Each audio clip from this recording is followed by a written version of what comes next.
आणि आपल्या जीवाचं रान केलं. महात्मा फुले, शाहूजी महाराज या सर्वांनी या देशाकरता आणि या समाजाकरता त्यांचा उद्धार करण्याकरता जो आपलं जीवन खर्ची घातलं, त्यांना नमन. आज या धिक्कार आंदोलनाच्या मध्ये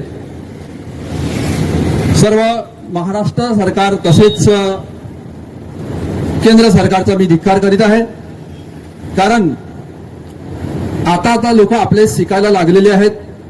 तुमचे SC ST लोक पहिलेपासून लागले, त्यानंतर OBC लोक शिकायला लागलेले आहेत. हे बघून त्यांच्या पोटात दुखायला लागलं. आता यांची खच्चीकरण करायचं कसं? यांचा डोका मोठा शातीर आहे.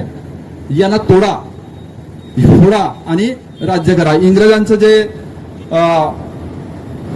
नियम होता की तोडा, फोडा आणि राज्य करा, त्याप्रमाणे यांनी आता आम्हाला तोडण्याचा प्रयत्न करून आपलं खच्चीकरण करण्याचा प्रयत्न केलेला आहे. या धिक्कार आंदोलनाच्या मागण्यामध्ये जरी कार्यक्रम BSPचा असला तरी परंतु आमच्या OBCचा जनगणना करण्याचा मुद्दा इथं ठेवला. त्याबद्दल या मंडळाचा तसंच या कार्यक्रमाचे आयोजक तसेच या पार्टीचे सर्व पदाधिकारी यांना मी धन्यवाद देऊ इच्छितो.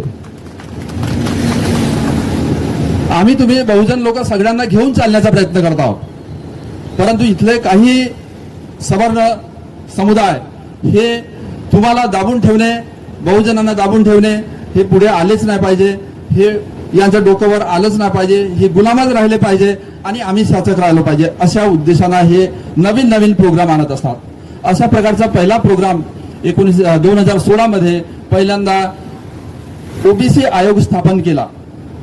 केंद्र सरकारनं OBC आयोग स्थापन केला आणि त्याचे जिकडे तिकडे असे बॅनर लावले की OBC आयोग स्थापन करण्यात आला. महाराष्ट्रामध्ये, मुंबईमध्ये, दिल्लीमध्ये जिकडे तिकडे बॅनर लावले. आम्हाला सुद्धा असं वाटलं आपल्या OBC समाजाला की चला भाई, आता केंद्र सरकारनं आपला OBCचा नाव तरी घेतलेलं आहे. यापूर्वी OBCचा कोणी नाव घेतला नव्हता, तर त्यामुळे सगळे आनंदित झाले. पण तो रोहिणी आयोग स्थापित कसा करण्यात आला की ह्या OBCचे ABCD असे 4 गट पाडण्यासाठी. नंतर 2018ला माहीत झालं की हा आयोग कशा करता स्थापन करण्यात आला. त्या रोहिणी आयोगाचा नंतर आम्ही धिक्कार केला, परंतु आपले OBC लोक असे आहेत अजूनही त्यांच्यामध्ये बाबासाहेब म्हटलं की विटाळच पडते. बाबासाहेबाचं नाव घेतलं की हा त्यांचाच देव आहे, आपला त्याच्यात काही.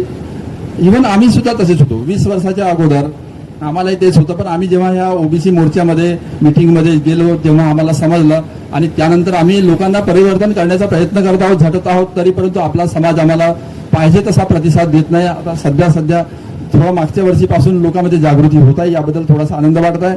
आम्ही 10 वर्षापासून प्रयत्न केला, लोकांना जागृत करण्याचा प्रयत्न केला, पण आमच्या डोंगरगावातून आम्ही फक्त 5 लोक होतो.